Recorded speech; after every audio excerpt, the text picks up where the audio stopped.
Hi மக்களே, இன்றைக்கு வாங்க பள்ளி சட்னி எப்படி செய்யறேன்னு பார்க்கலாம். முதல்ல வேர்க்கடலையே நல்லபடியாக வறுத்தெடுக்கலாம். வாங்க, வேர்க்கடலை வறுப்பட்டுடுச்சு. இதை வறுத்து பக்கத்தில் எடுத்து வச்சுக்கொள்ளணும். அதுக்கப்புறமா வேர்க்கடலை எடுத்து வச்சாச்சு. இப்போ அதே சட்டியில் எண்ணெயை ஊற்றி கொஞ்சமாக நமக்கு அதை சும்மா வாட்டி எடுக்கணும். வெங்காயத்தை போட்டு அப்படியே 4 துண்டாக வெட்டி நம்ம சும்மா வாட்டி எடுக்கணும். அது பொரிப்படக்கூடாது, பொரிக்கவும் கூடாது, அதை வதக்கவும் கூடாது. சும்மா நம்ம நெருப்பு அனலில் வச்சு எப்படி வாட்டி எடுக்கிறோமோ அதே மாதிரி நம்ம வாட்டி எடுத்துக்கொள்ளணும். அது சும்மா 4 துண்டாக வெட்டி போட்டால் போதும். சின்ன துண்டாக தேவையில்லை. மிஷினில் போடுறது தானே, அரைக்கிறது. ஒரு 3 வெங்காயத்தை வெட்டி வச்சுக்க. அதை அப்படி சும்மா வாட்டி எடுத்துக்கொள்ளுவோம். முடிஞ்சு போச்சு. இப்போ இறக்க வேண்டியதான். அதை எடுத்துடணும். உடனே எடுத்துடணும். சும்மா கலர் சும்மா லைட்டாக மாறக்குள்ளே எடுத்துடணும். அதை அதிகமாக வதக்கக்கூடாது அதிகமாக. இல்லைன்னா அதில் ருசியாக பச்சை அப்படியே அரிக்கணும். பச்சைத்தனம் போகாமல் அப்படியே சும்மா போட்டு வாட்டி எடுத்துட்டால் போதும். இந்த நிறத்தில் இருந்தால் போதும். சும்மா போட்டு ஒரு நிமிஷத்துலேயே எடுத்துடணும். பெரிய துண்டாக தான் கட் பண்ணி போடணும். 4 துண்டாக அப்படியே வெட்டி போட்டால் போதும். இப்போ மிளகாயை போட்டு அதையும் கொஞ்சம் அப்படியே வாட்டி எடுத்துக்கலாம். எண்ணெய் தெறிக்குது. அப்படி எண்ணெய் தெறிக்காமல் கொஞ்சம் ஜாக்கிரதையாக பார்த்து மிளகாயை போட்டு பொரிச்சு எடுத்துக்கணும். பொரிக்கிறேன்னு சொன்னால் அதையே கூட கொஞ்சம் வாட்டி எடுத்துக்கொள்ளணும். போதும், அவ்வளோதான். சும்மா போட்டு ஒரு நிமிஷத்தில் அப்படியே எடுத்துடணும். அவ்வளோதான், எடுத்தாச்சு. அதையும் எடுத்தாச்சு. இப்போ தக்காளியை போடுவோம்.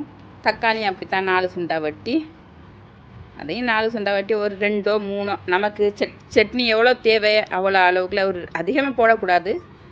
ஒரு 2 தக்காளி இல்லைன்னா 3 தக்காளி. நான் ஒரு 3 தக்காளி இவ்வளோ எடுத்துருக்கிறேன். உங்களுக்கு தேவையான அளவு. கடலை எவ்வளோ இருக்குது, வேர்க்கடலை பார்த்து அதே பிரகாரம் நம்ம எடுக்கணும்.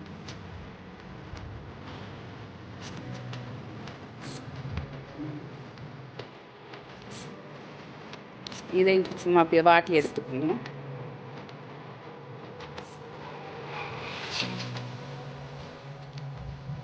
அவ்வளோதான். இதுவும் வாட்டி எடுத்து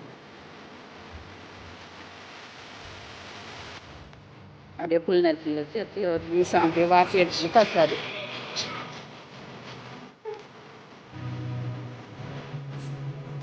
முடிஞ்சு போச்சு. அவ்வளோதான். இன்னும் இல்லை. இது கொஞ்சம் புளியும் எடுத்துக்கொள்ளணும். புளி இதில் இந்த பூண்டு ஒரு 2-3 பூண்டு போட்டாலே போதும். பச்சையாகவும் போடலாம், பூண்டை வாட்டியும் போடலாம். அப்படியே வசக்கி போட்டாலும் பரவாயில்ல, நல்லா தான் இருக்கணும். ஆனால் பச்சையாக போடுவாங்க. நான் சும்மா வாட்டி போட்டு கொஞ்சம் புளியம் பழப்பேன்.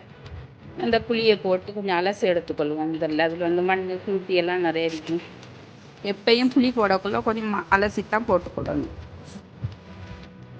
கொஞ்சம் தண்ணியை ஊற்றி அப்படியே அலசிட்டா போதும்.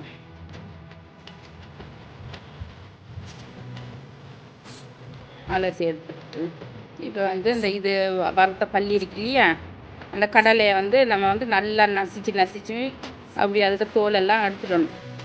தோல் மாதிரிலாம் எடுத்துட்டா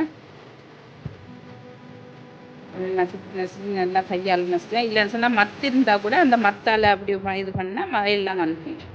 சரி, அவ்வளோதான். இப்போ அந்த தோலெல்லாம் எடுத்து நல்லா வீசிட்டு மிஷினில் போடுவோம். இதை நம்ம வாட்டி வச்சுக்கிங்க. இதெல்லாம் வதக்கி வச்சுக்க. இந்த மிளகாய் இதெல்லாம் போட்டு முதல்ல புளி, தக்காளி, கொஞ்சோண்டு தண்ணியை பார்த்து ஊற்றிக்கொள்ளணும். அதிகம் தண்ணி போடாமல் தண்ணி பார்த்து ஊற்றினா நம்ம தேவையான அளவு தண்ணி. நமக்கு எவ்வளோ சட்னி தண்ணி மாதிரி வேணுமா, கட்டியாக வேணுமா, எவ்வளோ நம்ம தேவையான அளவு தண்ணி கொஞ்சம் போட்டு அதில் கொஞ்சம் உப்பும் போட்டு அரைச்சி எடுத்துக்கொள்ள வேண்டியதுதான். வெங்காயத்தை இப்போ போட்டு அரைக்கக்கூடாது. இதெல்லாம் அரைஞ்சதுக்கு அப்புறமா தேவையான அளவு உப்பும் போட்டாச்சு. இப்போ நம்ம தண்ணி ஊற்றிக்கலாம். தண்ணி அதிகமாக போடக்கூடாது. ஏன்னு சொன்னால் மிஷினில் அரைக்கும் போது தண்ணியெல்லாம் வெளியில் வந்துடும். நம்ம பார்த்து நமக்கு தேவையான அளவு, நமக்கு மிஷின் எவ்வளோத்துக்கு அது தேவையான அளவு நமக்கு போட்டால் போதும். இப்போ எல்லாம் வாங்க அப்படியோ மெதுவாக அரைக்கக்கூடாது. அது சும்மா கர்றானே 2-3 சாட்டிட்டு அவ்வளோதான் அரைக்கணும். அதிகமாக அரைச்சா மை மாதிரி போனால் நல்லா இருக்காது. அது நம்ம இந்த அம்மிக்கல்லில் அரைச்சி எடுத்தால் எப்படி இருக்கும், குறன்னு இருக்கு இல்லையா, அந்த மாதிரி வந்தால் போதும் நமக்கு. மிஷினில் அதிகமாக போட்டு அரைக்கக்கூடாது. அது மை மாதிரி வரக்கூடாது. சட்னி அப்படி நல்லா இருக்காது. அவ்வளோதான், முடிஞ்சு போச்சு. வெங்காயத்தையும் போட்டு அரைச்சாச்சு. இப்போ வாங்க, அவ்வளோதான், முடிஞ்சு போச்சு. மறக்காமல் சப்ஸ்கிரைப் பண்ணுங்கள். சப்ஸ்கிரைப் செஞ்சவங்களுக்கு நன்றி, என்னுடைய வாழ்த்துக்கள். மறக்காதீங்க, கண்டிப்பாக சப்ஸ்கிரைப் பண்ணுங்கள். அடுத்த வீடியோவில் சந்திக்கலாம்.